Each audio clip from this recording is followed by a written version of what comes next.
안녕하십니까. 고려대학교 윤성식 교수입니다. 중앙일보의 보도를 보면 한국은 코로나19로 인하여 매우 불행한 국가입니다. 조사국 10개국 중 가장 불행한 국가가 일본이고 그 다음으로 불행한 국가가 우리나라입니다. 우리는 코로나19에 잘 대처했음에도 불구하고 미국, 중국보다 우리가 훨씬 불행합니다. 조금 더 살펴볼 필요가 있지 않을까요?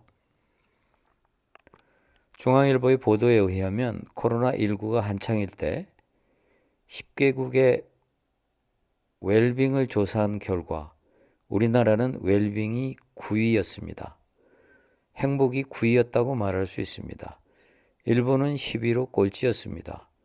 미국, 중국, 싱가포르, 영국, 독일 등보다도 낮았습니다. 이 나라는 모두 우리나라보다도 코로나19 대처가 훨씬 부족했던 나라입니다. 우리나라는 이들보다 훨씬 더 잘 대처했던 국가였습니다. 그런데도 불구하고 우리나라의 웰빙이 일본 다음으로 낮았습니다. 코로나19가 웰빙의 가장 큰 위협 요소라고 답한 비율이 우리나라는 70%로 평균치인 51%를 크게 웃돌았습니다. 유난히 어떤 불행에 대해서 민감하게 반응하는 성향이 있지 않는가 싶습니다. 우리나라가 코로나19에 잘 대처하기 위해 너무나 노력하다 보니 웰빙이 낮아진 것일까요? K방역이 전 세계의 관심을 모았으니 그렇게 추정할 법도 합니다. 하지만 유엔의 행복평가에 의하면 우리는 코로나19 이전에도 행복도가 높지 않았습니다. 유엔의 행복평가에서 상위권은 모두 1인당 GDP가 높은 북유럽 국가들입니다. 전 세계적으로 행복도와 1인당 GDP가 상관관계를 갖고 있지만 예외적인 나라가 있습니다. 바로 우리나라와 일본입니다. 우리나라와 일본은 소득에 비해 행복도가 상대적으로 낮습니다. 반대로 소득에 비해 상대적으로 더 행복한 국가가 있으니 남미 국가입니다.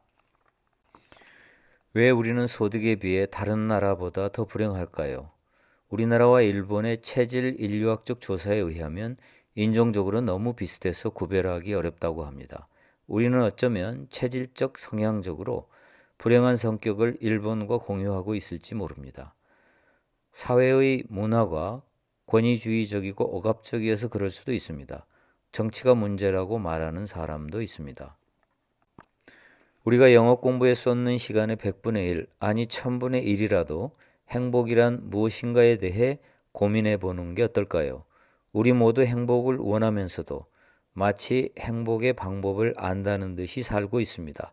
한 번이라도 행복에 대해 생각해 보지 않고 행복의 질이라고 생각한다면 지나친 욕심입니다. 우선 생각이라도 해보아야겠습니다. 내가 어떻게 변해야 할지, 세상이 어떻게 변해야 할지 생각해 봅시다. 저는 고려대학교 윤성식 교수입니다. 코로나19 잘 넘기시기 바랍니다. 감사합니다.